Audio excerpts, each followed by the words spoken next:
Hi friends, आपका स्वागत है महादेव सर की अकाउंट क्लास में। हम लोग पार्टनरशिप में रेशियो देख रहे थे। बेटा रेशियो में न्यू रेशियो का कैलकुलेशन देखा जा रहा था, तो आज की क्लास हम लोग स्टार्ट करते हैं। न्यू रेशियो ही हमें कैलकुलेट करना, बशर्ते क्वेश्चन अलग टाइप का है। तो आए आज की क्लास स्टार्ट करते हैं। Example 4, A B C are partners. बेटा ए बी सी क्या है? पार्टनर्स है इन ए फर्म, एक फर्म में। इनके बीच में जो प्रॉफिट शेयरिंग जो रेशियो दिया गया है वो 3:1 का दिया गया है। क्लियर है? दे एडमिटेड डी, इन लोगों ने डी को एडमिट किया as a new partner for 1/8 share, यानी कि 1/8 शेयर इनको दिया जाएगा डी को शेयर्स इन द प्रॉफिट्स।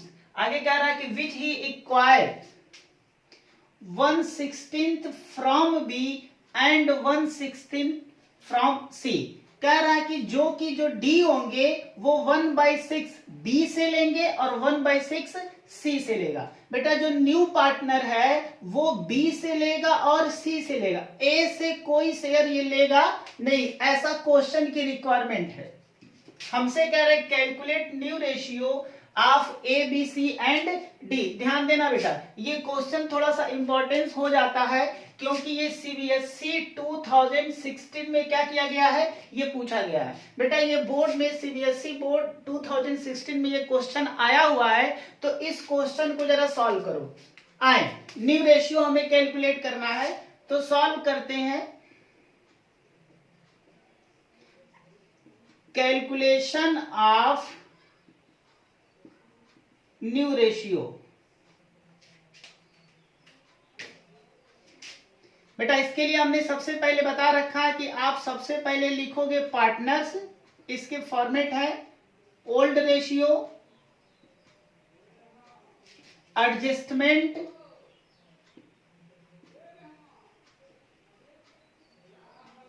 उसके बाद यहां पर आ जाएगा आपका न्यू रेशियो। पार्टनर्स में जितने भी पार्टनर्स हैं, ए है, बी है, सी है और डी है, ये 4 पार्टनर्स है। बेटा ए का जरा ओल्ड रेशियो देखो। ए का ओल्ड रेशियो क्या है? 3 है। तो टोटल में कितना है? 3, 2, 5 और 1 6, यानी कि ए का जो रेशियो बेटा वो 6 में से क्या है? 3 है, यानी कि टोटल 3/6 इसको बोला जाता है।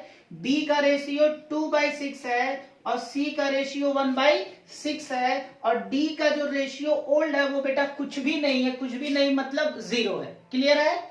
अब क्या किया जा रहा है, जब डी आ रहे हैं तो बेटा डी को एक न्यू पार्टनर सबमिट किया गया है अपने पार्टनरशिप फर्म में, इनको 1/8 शेयर दिया जाएगा। तो एडजस्टमेंट में जो डी का शेयर होगा वो 1/8 प्लस हो जाएगा, क्योंकि अब इनको 1/8 मिलेगा।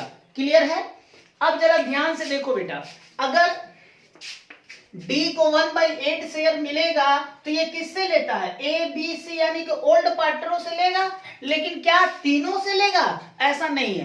क्वेश्चन की रिक्वायरमेंट है, जैसा क्वेश्चन बोलेगा उसी तरीके से हमें इसको सॉल्व करना पड़ेगा। तो क्वेश्चन ये कह रहे हैं कि बी से ये लेगा और ये सी से लेगा। तो बेटा बी से लिया जाएगा तो बी का शेयर माइनस कर दिया जाएगा और सी से भी लिया जाएगा तो सी का भी शेयर क्या कर दिया जाएगा? माइनस कर दिया जाएगा। ये क्लियर है? कितना लिया जाएगा जरा ध्यान से देखो। कह रहा है कि जो बी से लेंगे वो 1/6 फ्रॉम बी, बी से बेटा 1/16 और सी से भी कितना लिया जाएगा? 1/16। समझ में आ गया? बी से 1/16 लोगे, सी से 1/16 लोगे। ए बेटा कुछ नहीं देगा, ए से लिया ही नहीं जा रहा है। जब ए से नहीं लिया जा रहा है तो हमें ए के शेयर्स में से कुछ हमें माइनस करना नहीं है। एक बात और जरा ध्यान से देखो, क्या अब हमें ये इनका जो ओल्ड रेशियो है, बी का जो ओल्ड रेशियो है और सी का जो ओल्ड, क्या इनके ओल्ड रेशियो से हमें मल्टीप्लाई भी करना पड़ेगा? तो बेटा यहां पर इसको मल्टीप्लाई करने की जरूरत नहीं है। ऐसा इसलिए जरूरत नहीं है क्योंकि यहां पर हमसे साफ साफ क्लीन पूरा क्लियरली हमसे क्वेश्चन में ये कह रहा है कि जो न्यू पार्टनर जो डी लेगा वो बेटा 1/16 फ्रॉम बी, देखो फ्रॉम शब्द लिखा गया है, यानी कि जब फ्रॉम शब्द लिख दे कि फ्रॉम बी से 1/6 लेना है तो बेटा बी से 1/16 लेना है तो बी से केवल 1/16 लेंगे।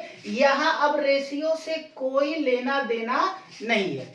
बी से 1/16 ले लिया जाएगा तो बी से 1/16 ले लेंगे, सी से भी 1/16 ले लेंगे। रेशियो से मल्टीप्लाई करने की कोई जरूरत नहीं है, क्योंकि हम यहां ये नहीं कह सकते हैं कि बी और सी जो देंगे 2 और 1 के रेशियो में देंगे, ऐसा नहीं है। वो साफ साफ शब्दों में लिख दिया है कि बी 1/16 देगा और सी भी 1/16 देगा। क्लियर है? यहां रेशियो से मल्टीप्लाई करने की बिल्कुल भी जरूरत नहीं है।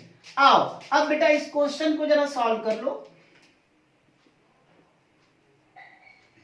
ये तो 3/6 ही रहेगा, इसको जरा सॉल्व करो बेटा। अब यहां पर 6 और 16 है तो 6 और 16 का मुझे एलसीएम निकालना पड़ेगा। जरा देखो 6 और 16 का एलसीएम कैसे निकलेगा। ये कोई ऐसा टेबल है बेटा, 2 से पहले काट दो, 2 3 जा, 2 8 जा, अब ये 3 से कटेगा, 8 आ गया, अब ये 8 से काट दो तो ये आपका एलसीएम निकल के आ जाएगा 2 3 6 और 8 6 48 यानी कि 48 आ जाएगा। इस 48 को अंदर रखो और इस 6 से क्या कर दो, डिवाइड कर दो तो 6 8 48, 8 और 2 से मल्टीप्लाई कर दो तो 16 आ जाएगा। उसी तरीके से बेटा अब ये 48 अंदर करो और इस 16 से क्या करो, डिवाइड करो। 48 है ये, 16 नीचे वाले से बेटा डिवाइड करते हैं, 3 आ जाएगा। और ये जो आंसर आता है इस आंसर का बेटा ऊपर वाले के साथ क्या कर लेते हैं, मल्टीप्लाई करेंगे। तो ऊपर वाले के साथ मल्टीप्लाई करेंगे तो 3 1 जा 3 हो गया। क्लियर है ये? अब यहां पर आपका आ जाएगा 13/48। उसी तरीके से बेटा इसको सॉल्व करो तो 6 और 16 का एलसीएम लेंगे तो यही सेम है, 48 ही आएगा। अब जरा देखो, अब इसके बाद इसको सॉल्व करते हैं तो ये 48 हम अंदर रखेंगे और 6 से क्या कर देंगे, डिवाइड कर देंगे।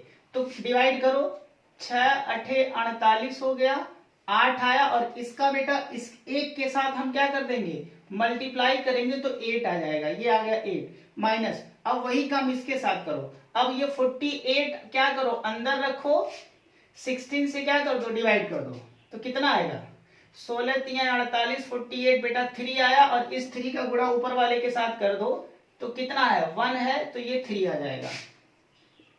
ये आपका आ गया 5/48 आ गया। क्लियर है? इसको सॉल्व करोगे तो ये 1/8 ही होता है। क्लियर? आए बेटा जरा, अब जरा देखो फाइनल इसका आंसर जो आ रहा है वो 3/16 आ रहा है, इसका 13/48, 5/48 और यहाँ 1/8 आ जा रहा है। तो हेंस न्यू रेशियो अगर हमें निकालना हो, न्यू रेशियो किसके किसके बीच में, ए बी सी और डी के बीच में, तो जो बेटा ए का जो रेशियो आया है 3/16, बी का 3/6 है 13/48 और इसका 5/48 है और जो डी का है वो 1/8 है। बेटा देखो सबका डिनोमिनेटर सेम नहीं है, यानी कि जो हर दिया गया है वो सबका अलग अलग है, तो पहले इसे इक्वल करना पड़ेगा। तो 6 48 48 और 8 का मुझे एलसीएम क्या करना पड़ेगा, फाइंड आउट करना पड़ेगा। अगर हमें इसका एलसीएम निकालना हो तो बेटा आप यहां पर पहले एलसीएम निकाल लो, देन आफ्टर हमें इसको सॉल्व करना पड़ेगा। किससे कटेगा, आप किससे काट लो बेटा, आप 2 से काट लो, चलो 2 से काटो, ये 3 बार में जाएगा, ये 2 2 जा 2 4 जा 2 2 जा 2 4 जा और ये आपका आ जाएगा 2 4 जा। अब देखो ये 3 से कटेगा और ये 3 8 24, 3 8 24 ये नहीं कटेगा। अब ये 4 हो गया, 4 से फिर काट दो तो 4 से काटोगे आप, 4 2 जा 4 2 जा 4 1 जा और फाइनली ये 2 से कट जाएगा तो ये सारा का सारा 1 आएगा। बेटा इसका मल्टीप्लाई कर दो तो 3 दूना 6 हो गया, 6 8 48 हो गया और 48 दूना कितना हो जाएगा, 56 हो जाएगा। नहीं, 3 दूना 6, 6 चौके 24 और 2 से मल्टीप्लाई कर लोगे तो बेटा कितना हो जाएगा, 24 दूना 48 48 ही आएगा। ठीक है, अब इस 48 को अंदर करो बेटा और 6 से क्या कर दो, डिवाइड करोगे, नीचे वाले से डिवाइड करते हैं। तो आप 48 अंदर करो, 6 से क्या कर दोगे, डिवाइड करोगे, तो 6 8 48 हो जाएगा, 8 आया, और इस 8 का ऊपर के साथ मल्टीप्लाई करो तो 8 3 के 24 आ गया, इज 2। उसके बाद बेटा इस 48 को अंदर करो, इस 48 से डिवाइड करो तो 1 आएगा, और 1 का 13 से गुणा कर लोगे तो 13 आ जाएगा। वही चीज यहाँ पर 5 आ जाएगा, और ये इसको डिवाइड करोगे तो 5 8 6 48 6, ये आ गया। क्लियर है? इसके बाद बेटा चूंकि देखो सबका इक्वल आ गया, ये जो डिनोमिनेटर बेटा, ये डिनोमिनेटर 24 पे भी है, डिनोमिनेटर 13 पे भी है, डिनोमिनेटर 5 पे भी है, और ये 6 पे भी है, यानी कि सबके साथ डिनोमिनेटर 48 लगा हुआ है। तो अल्टीमेट हम इसे हटा देते हैं, और जो रेशियो आपका आ जाएगा वो रेशियो आएगा ये, यानी कि 24:6, 13:5 और 6, दैट इज न्यू रेशियो। इस तरीके से बेटा हमें इस क्वेश्चन को ऐसे हमें सॉल्व करना है, और इसका ये फाइनली आंसर आ जाएगा। इसमें किसी तरह का कोई डाउट है तो प्लीज आप हमें कमेंट में लिख करके बता सकते हैं। मेरा रिक्वेस्ट उन सारे बच्चों से अभी भी है जिन्होंने हमारे यूट्यूब चैनल महादेव सर की अकाउंट बेटा जिन बच्चों ने अभी सब्सक्राइब नहीं किया हुआ है तो प्लीज जल्द से जल्द हमारे यूट्यूब चैनल को सब्सक्राइब कर ले। Thank you.